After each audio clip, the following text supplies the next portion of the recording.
అందరికీ నమస్కారం. Welcome to it's you TV. ప్రస్తుతం మనతో పాటు ఉన్నారు శ్రీ జగదాంబ త్రిశక్తి పీఠాధిపతులు తాళ్ళూరి బనారస్ గురూజీ గారు. గురుగారితో మాట్లాడి మరెన్నో విషయాలు తెలుసుకునే ప్రయత్నం చేద్దాం. నమస్కారం గురుగారు. శ్రీమాత్రే నమః. గురుగారు, శ్రీరామ రక్ష స్తోత్రం యొక్క విశిష్టత ఏంటో తెలియజేస్తారా? శ్రీరామ రామ రామేతి రమే రామే మనోరమే సహస్రనామ తత్తుల్యం రామనామ వరాననే అనేటువంటి మంత్రంతో ఇది ముగింపుగా ఉంటుంది ఈ రామరక్షా స్తోత్రం. దీన్ని బుధ కౌశిక మహాముని వారు రచన చేశారు. ఈ వీరు రాముల వారి మీద అత్యంతమైనటువంటి భక్తితో, ప్రేమతో ఈ యొక్క రాముల వారి యొక్క ఆజానుబాహుడు, అరవిందలోచనుడు అనేటువంటి పదాలన్నీ వారిని చూసిన తర్వాత వారికి ఈ రక్షాస్తోత్రం రాయాలి అని చెప్పేసి ఈ బుధ కౌశిక మహామునికి మనసులో పడి వారు రచన చేసిందే మనకి ఈ రామరక్షా స్తోత్రం అనమాట. అంటే ఈ రామరక్షా స్తోత్రాన్ని గనక ప్రతినిత్యం గనక ఎవరైనా పారాయణం చేస్తే మొట్టమొదటిగా వారికి భయం తొలగిపోతుంది. చరితం రఘునాథస్య అంటూ మొదలవుతుందమ్మా ఈ స్తోత్రము. దీనిలోనే మనకి రామాయ రామ భద్రాయ రామచంద్రాయ అనేటువంటివి కూడా దీనిలో మనకి తెలుస్తూ ఉంటాయి. ఆ శ్లోకాలన్నీ వస్తూ ఉంటాయి. చక్కగా రాముల వారికి సంబంధించినటువంటి అన్ని విశేషాలు కూడా, కొంత సమూహమైనటువంటి వారికి సంబంధించిన చరిత్ర కూడా దీనిలో మనకి కనిపిస్తుంది. అయితే ఇది చదివితే ఒక రకంగా రామాయణం మొత్తం చదివినంత పుణ్యం లభిస్తుంది. చక్కగా ప్రతినిత్యము కూడా రామరక్షా స్తోత్రాన్ని కనుక చదివితే రామాయణాన్ని చదివినంత ఫలితం మనకు లభిస్తుంది అని చెప్పడంలో కొంతమంది దీన్ని అదే పారాయణంగా పెట్టుకుని 41 రోజుల పాటు పారాయణంగా పెట్టుకుని చేసినటువంటి వాళ్ళు కూడా మన దేశంలో చాలామంది కనిపిస్తూ ఉంటారు. అలాంటి గొప్పది ఈ రామరక్షా స్తోత్రం. ముఖ్యంగా మనిషికి భయం తొలగిపోవటానికి ఈ స్తోత్రం చాలా బాగా ఉపయోగపడేటువంటి స్తోత్రాల్లో, మీకు భయంగా ఉంది, ఏంటో గుబులుగా ఉంది, మనసంతా ఆందోళనగా ఉంది, అంటే వాళ్ళు కూడా చెప్పుకోలేరు వారి సమస్యని, వారి బయటికి ఎలా చెప్పాలో కూడా అర్థం కానిటువంటి వాళ్ళు ఈ రామరక్షా స్తోత్రాన్ని ఇంట్లో విన్నా, పఠించిన, పారాయణం చేసిన చాలా శుభమైనటువంటి ఫలితాన్ని పొందుతారు. వాళ్ళకి ఆ దోషాలన్నీ తొలగిపోతాయి. అంతేకాకుండా మనసుకి ప్రశాంతత ఇస్తుంది ఈ రామరక్షా స్తోత్రం. మానసిక జబ్బులతో మీ ఇంట్లో ఎవరైనా బాధపడుతున్నారనుకోండి, ఒక్కొక్క కర్మదోషం వలన కొంచెం మానసిక జబ్బుగా ఉండి, అంటే మెంటల్ డాక్టర్ని ఆశ్రయించేటువంటి పేషెంట్స్ ఎవరైతే ఉంటారో వారి దగ్గర ఈ రామరక్షా స్తోత్రం వినిపించాలి. ఇది చేయటం మూలకంగా రామరక్షా స్తోత్రం అనేటువంటి ఆ శబ్ద ఘోష వలన వారి మానసిక ఒత్తిడికి లోనయ్యేటువంటి లక్షణాన్ని తగ్గింపు చేసి వ్యాధిని పోగొట్టే గుణం ఈ రామరక్షా స్తోత్రంలో ఉంది. అంటే సైన్స్ లో సౌండ్ వైబ్రేషన్స్ ఏవైతే ఉన్నాయో ఇది మన స్తోత్రంలో ఉంది. అవును, ఇది చదివితే వింటే అంత ఇది. అంతేకాకుండా ఈ రామరక్షా స్తోత్రం బుధ కౌశిక మహాముని రాసినటువంటి దానిలోనమ్మా వారు చాలా గొప్ప ప్రయోగం చేశారు. దీనిలో ఈ హృదయ స్పందన ఎలాగైతే మనకి డాక్టర్స్, మనం చిన్నప్పుడు కానీ సైన్స్లో చదువుకున్నటువంటి స్టూడెంట్స్కి అయితే లబ్ డబ్ లబ్ డబ్ అని కొట్టుకుంటూ ఉంటుందంటారు కదా, ఈ కరెక్ట్గా ఈ శబ్ద ఘోష ఎలాగైతే lub dub lub dub lub dub అని కొట్టుకుంటుందో దాన్ని సరిగ్గా కొట్టుకునేటట్టుగా హార్ట్ యొక్క బీటు కూడా చక్కని పద్ధతిలో అయ్యేటట్టుగా రామరక్షా స్తోత్రం బాగా ఉపయోగపడుతుంది. ఆ విధంగా బుధ కౌశిక మహాముని రాశారు. అంత చాలా గొప్పది ఈ రామరక్షా స్తోత్రం. అంతేకాకుండా మనం మాట్లాడితే ఇంట్లో ఎవరికైనా ఏమైనా నీకు బుద్ధి లేదా అని తిడుతూ ఉంటారు.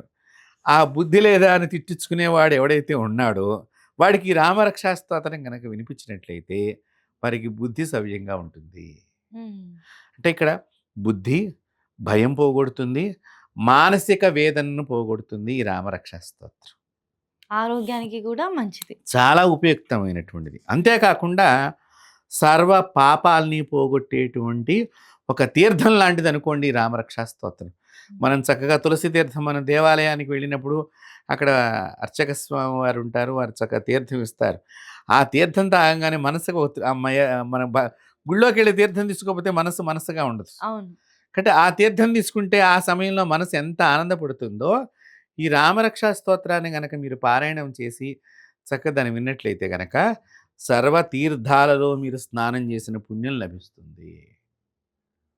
గురుగారు ఇది ఇంత గొప్పనైంది కదా! ఇదేమైనా వీళ్ళే చదవాలి, వాళ్ళు చదవకూడదు అని ఏమైనా ఉంటదా దీనికి? అందరూ లేదమ్మా. అట్లా చదవచ్చా? ఏం లేదు. హ్మ్. చక్కగా మీరు ఒక గురువుని ఆశ్రయించి, అది ఎలా చదవాలి అనే పద్ధతిని తెలుసుకొని, చరితం రఘునాథస్య అనేటువంటి దాంతో మొదలైనటువంటి దానిలో చివరి అంకంకొచ్చేసరికల్లా రామాయ రామభద్రాయ రామచంద్రాయ వేదసే రఘునాథాయ నాథాయ సీతాయాం పతయే నమః శ్రీరామ రామ రామేతి అనేటువంటి ముగింపులోకి వచ్చేసరికి ఈ రాముల వారి యొక్క ధ్యాన శ్లోకాలన్నీ వస్తాయి.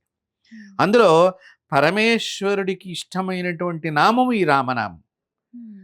చూడండి. అందుకనే అసలు రామనామం ఎట్లా ఉత్పత్తి అయిందనేది మనం ఆలోచన చేసినట్లయితేనమ్మా, విష్ణువు యొక్క శబ్దం నుంచి, శివుడి యొక్క శబ్దం నుంచి, ఆ 2 మంత్రాల శబ్దం నుంచి ఉత్పత్తి అయిందే రాముడు. హ్మ్. హ్మ్. అందుకనే ఓం నమః శివాయలోంచి మా అనే అక్షరము, ఓం నమో నారాయణాయలోంచి రా అక్షరం ఇలా ఇవి 2 కలిసి రామ అనే శబ్దం మనకు ఉత్పత్తి అయిందనమాట. ఆహా! కాబట్టి అలా ఉత్పత్తి అయినటువంటి మంత్రాన్ని మనం ఈ చరితం దానిలోనే అంటే రాముల వారి యొక్క చరితని ఒక పాటలాగా, ఒక చక్కని శ్లోకాల వరవడితో ఆయన బుధకౌశిక మహాముని ప్రయోగం చేసి, రాముల వారి గురించి అది అది వింటూ ఉంటేనే అసలు మనసుకి అది నాకు కొంచెం నోటికొచ్చు కాబట్టి లోపల ఆనందపడుతున్నాను నేను మీకు హ్మ్. చెప్పేటప్పుడు హ్మ్. కూడా. అంటే అలాంటి గొప్పది ఈ రామరక్షా స్తోత్రం. సర్వ పాపాల్ని పోగొడుతుంది. కాబట్టి దీన్ని చక్కగా అందరూ చదవవచ్చు. హ్మ్. చదివేటువంటి సందర్భంలో మాత్రం కొద్దిగా మాంసాహారం తీసుకోకుండా, ఇతరత్రా పదార్థాలు తీసుకోకుండా చదివితే గనక, మీరు ఎందు నిమిత్తం ఒక కోరిక నిమిత్తం పెట్టుకొని చదువుతున్నట్లయితే గనక, ఆ కోరిక తొందరగా నెరవేరుతుంది మీకు. హ్మ్. హ్మ్. ఓ 41 రోజులు చేయాలమ్మా ఈ ప్రయోగాన్ని. చక్కగా ఈ 41 రోజులు చేయటం మూలకంగా ఏంటంటే, వీళ్ళల్లో ఉండేటువంటి ఒక అవలక్షణం తొలగిపోతుంది. హ్మ్. చక్కగా మనం రాముని వారి దగ్గర ఏవైతే లక్షణాలున్నాయో, ఆ లక్షణాలు మన శరీరంలో ప్రవేశిస్తూ ఉంటాయి.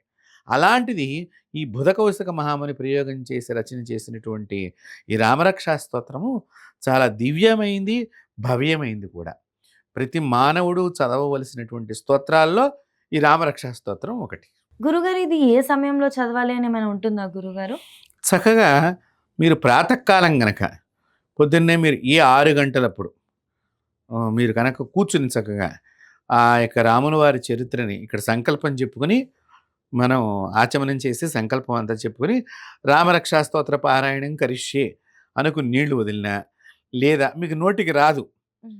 ఇప్పుడు మనకి టీవీ మాధ్యమాలు వచ్చిన తర్వాత యూట్యూబ్ ద్వారా కూడా ఈ పాడినటువంటి వాళ్ళ యొక్క వీడియోస్ ఉంటాయి మీకు. ప్లే చేసుకోవచ్చు. ప్లే చేసుకోవచ్చు.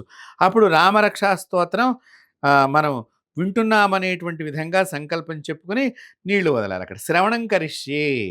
ఇందాకేమో స్మరణం కరిష్యే. హ్మ్. అంటే మనంగా చేస్తే స్మరణం. ఓకే. అది శ్రవణం అంటే వేరే వాళ్ళు చేస్తున్నప్పుడు వినటం. ఓహ్! ఈ శ్రవణం కరిష్యే అనుకుని ఒక చక్కగా అక్కడ ఆసనం వేసుకొని దాన్ని ఆస్వాదన చేస్తూ ఆ వీడియో అక్కడ ప్లే అవుతూ ఉంటే చక్కగా దాన్ని రామ రామ అని మనసులో అనుకుంటూ దాన్నే తదేకంగా విన్నా కూడా ఫలితం తప్పకుండా మనకు లభిస్తుందమ్మా. ఈ స్తోత్రంలో ఉన్నదే అంత గొప్పగా ఆయన రచన చేశారు. బుధకౌశిక మహాముని రచనే ఆ మాదిరిగా సాగింది. ఒక మనిషిని మానవుడి నుంచి మహనీయుడిగా మార్చేది రామరక్షా స్తోత్రం ఒక్క మాటలో చెప్పాలి. హుహు. అంటే రాక్షసుడి నుంచి మానవుడిగా మార్చింది. హ్మ్. అవును. మానవుడు మహర్షిగా మార్చింది రామాయణం. అబ్బా! హ్మ్. ఇది ఒక మానవుని మహనీయుడిగా మార్చేది రామరక్షా స్తోత్రం. కాబట్టి మన వీక్షకులు మనం గనక ఈ రామరక్షా స్తోత్రాన్ని ప్రతిరోజు ఉదయం పూట 6 గంటలప్పుడు గనక పారాయణం చేస్తే చాలా దానిలోంచి వచ్చేటువంటి ఎందుకంటే ప్రకృతి అప్పుడు చాలా శాంతంగా ఉంటుంది. అవును.